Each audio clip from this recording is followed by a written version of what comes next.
Aloha, welcome to Jerf Life. This is a tutorial video on how to make a perfect French press. And this part one of the video is going to be going over the equipment.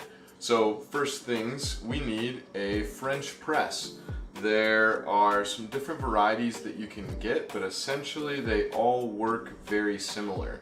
We've got a plunger top that works as a lid to keep the coffee from spilling out, and also has a pouring spout here with the little sift in the front.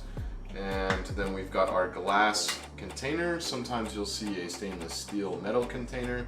I like the glass just because you can see the coffee in there, see how much you have in your grounds, and it's fun to watch while you're making it. So you don't need any filter because essentially the plunger has the filter on the bottom already. So your French press comes equipped. All you need to get is the French press. This is a 28 ounce French press, I believe. It's got the capacity to hold at least 3 cups of coffee, and that's what we're doing today with the Jerf Life sample bag, which is 6 tablespoons, makes 3 8-ounce cups of coffee. So we're gonna use 1 sample bag for our French press. That's number 1. Number 2, we want a gooseneck kettle. You can get an electric kettle or a manual kettle that you just use on the stovetop, but what you really want to get is the thermometer included. This is going to help you get the ideal temperature for your French press coffee, which is really, really important, and we'll talk about that in part 2. So we've got our kettle there, and then next we need our grinders. So you want to make sure that you get a burr grinder that crushes the bean. This one's an electric. You just put the beans right here in the top, and then you can adjust from fine to medium to coarse, and then the little catcher will hold all of your fresh grounds. You can also use a manual grinder.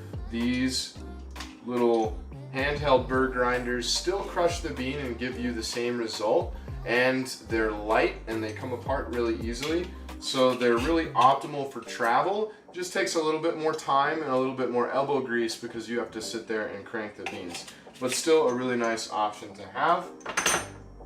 And then we need our filtered water. I highly recommend filtered water for your coffee making because it improves the consistency and flavor of the coffee. So this is reverse osmosis, which is what I most recommend because it gives it a very silky, velvety consistency, and especially when paired with the French press that already gives it that very smooth texture, it really makes the French press that much better. So I have 24 ounces of water here to go along with my 6 tablespoons of organic, freshly roasted coffee beans.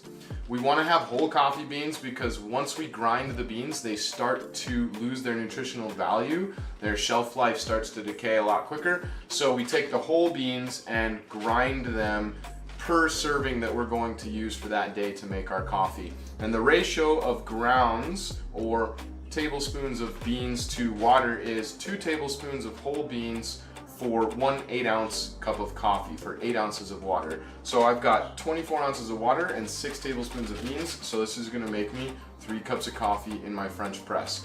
This is a Peruvian medium roast from Jerf Life. This is one of our sample bags here, certified compostable, certified organic, and we just freshly roasted it last week.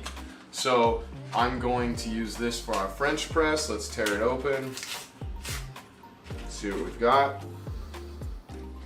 Oh, delicious, guys. Medium roast, very nice. So part 2 of the video, I'm actually going to take you through the process of how to make your French press.